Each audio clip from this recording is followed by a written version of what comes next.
Listen to this, because it absolutely blew my mind when I first saw it. Burna Boy and Wizkid combined have officially clocked over 20 billion streams on Spotify. 20 billion.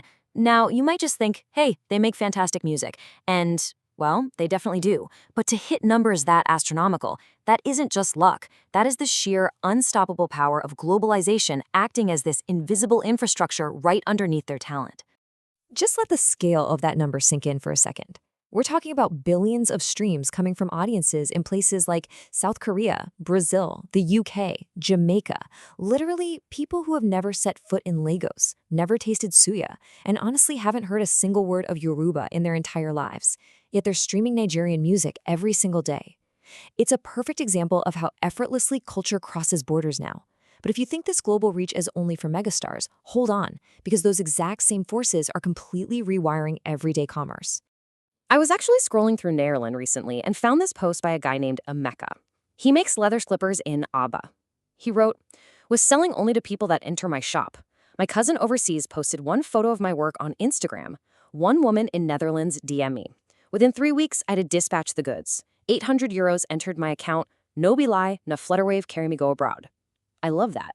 Emeka didn't get on a plane. He didn't sit down to negotiate some massive multinational trade deal. Globalization is an active, everyday operating environment for local SMEs right now. It's not just for the massive corporations anymore. So here is our roadmap for this explainer. First, the startup reality. Second, the MIVA 5-step formula. Third, the Flutterwave case. Fourth, we'll look at 2024 trade versus pre-pandemic data. And finally, number 5, scaling your startup. Let's get right into it. Okay, part 1, globalization, the startup reality. We really need a quick demystification moment here. When most people hear globalization, they immediately picture giant corporate entities. Shell, MTN, Dangote. But the actual revolution, it's happening at the micro level. Just imagine scenario A. This is Kemi back in 2003. She runs a clothing stall in Balogun Market. Her customer base is literally just physical foot traffic, bringing in maybe 1.2 million naira in revenue. Now, look at scenario B. It's the exact same Kemi, exact same talent, exact same fabrics, but it's 2024. She's got an Instagram page, a Flutterwave tech storefront, and she ships internationally. Suddenly, her revenue potential explodes to anywhere between 12 and 60 million naira. The difference isn't that she's suddenly got more talented, it's the underlying infrastructure of globalization scaling her small business exponentially. Moving right along to part 2, the MIVA exam, 5-step formula. So if you are tackling the MIVA examination on business environments and globalization drivers, you need a rock-solid, distinction-level answer blueprint. And here are the 5 exact steps you need to hit. Define, model, local apply, local friction evaluation, and conclude. This analytical core is going to guide the rest of our explainer today, and it is the absolute best structure you can use to critically evaluate how globalization actually impacts local businesses. Let's walk through them. Step 1 is define. We always start with the academic foundation, right? As Anthony Giddens theorized way back in 1990, globalization is the intensification of worldwide social relations which link distant localities. So what does that actually mean for business? Basically, it's the progressive integration of cross-border flows of goods, services, capital, and tech. It means an event happening thousands of miles away can directly shape your local reality. It creates massive new market opportunities, but also, for sure, brings in some really fierce international competition. Step 2 is where we model the drivers. Academic literature points to 4 primary engines pushing all this integration forward. First up, trade liberalization. Think of big frameworks like the WTO or the African Continental Free Trade Area, systematically removing tariffs. Second is technological advancement, meaning the internet and e-commerce dropping the barrier to entry to practically zero. Third, we have financial market integration, which is capital just moving seamlessly across borders. And fourth, multinational corporations, or MNCs, stretching their supply chains all over the globe. All right, part 3, applying the Flutterwave case. This is step 3, local apply. Because look, it's one thing to just memorize those 4 drivers. It is a whole different ballgame to see Nigeria's ultimate fintech darling completely weaponize them. Let's break it down.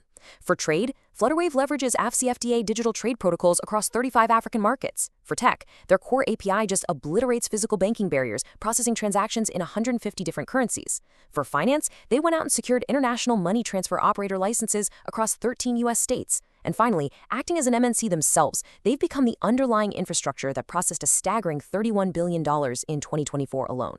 They are literally empowering local SMEs to operate with the muscle of a multinational. And the real-world impact of that infrastructure? It's incredible. Check out this metric from 2024. 48% of the businesses using Flutterwave's platform received payments from completely new geographic locations. That is nearly half. It's like a giant reset button. This tech is quite literally erasing physical borders and compressing distance down to zero for small merchants.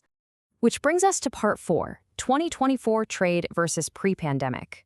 So this lines up perfectly with step 4, local friction evaluation, because in the real world, theory always bumps into friction, right? We have to impartially look at the actual data. Let's start with a massive win.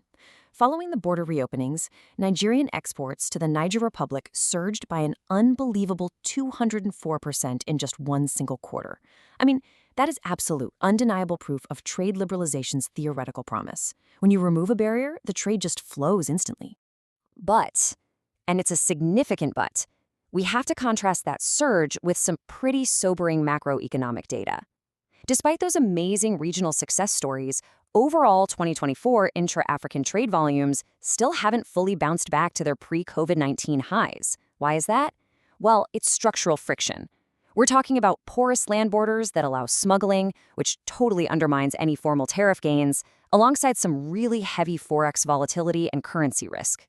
And here is the crucial distinction-level insight you need to take away. Directional opportunity is constrained by structural friction. Frameworks like the African Continental Free Trade Area, they are not magic wands that just automatically throw doors open. They create the directional opportunity, yes, but it still requires really strategic risk management from founders to navigate those very real local infrastructure gaps and currency swings. Finally, part 5, scaling your Nigerian startup. So, step 5, conclude. How do we actually synthesize all this academic theory, the raw data, and the case study into an actionable strategy for your reality today?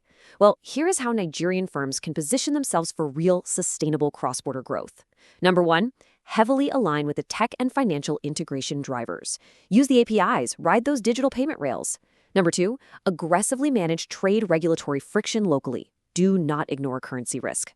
Number 3, target specific geographic corridors where liberalization is actually working, rather than, trying to conquer the whole globe on day one. And number 4, build your digital infrastructure early.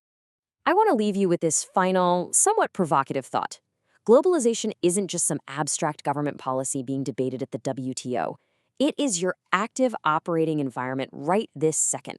The infrastructure is already built. The borders are digital now. Whether you are a maker sewing slippers in ABBA or a high-growth tech startup processing billions, you are already inside the system. So the only question left is, are you ready to use it? Thank you so much for joining me on this explainer, and I'll catch you on the next one. Stay sharp.